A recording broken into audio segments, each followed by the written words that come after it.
ஓம் ஆறுமுக அரங்கமகா தேசிக சுவாமிகள் திருவடிகள் போற்றி. தவத்திரு குருநாதர் ஆசியால் அகத்தியர் சன்மார்க்க சங்கம் தூத்துக்குடி கிளை சங்கத்தின் சார்பாக 16/6/2026 தூத்துக்குடி தெப்பக்குளம் மாரியம்மன் கோவில் வளாகம் மற்றும் அரசு மருத்துவமனை வளாகத்தில் பசித்தோர் சுமார் 375 நபர்களுக்கு தக்காளி சாதம் சிறப்பாக வழங்கப்பட்டது.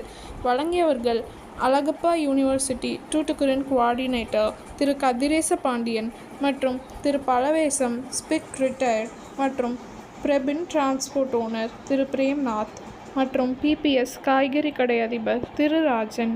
அன்னதானத்திற்கு பொருளுதவி செய்தவர்களும் தொண்டு செய்தவர்களும் அவர்கள் குடும்பத்தாரும் எல்லா வளமும் பெற்று சிறப்புடன் வாழ வேண்டுகிறோம்.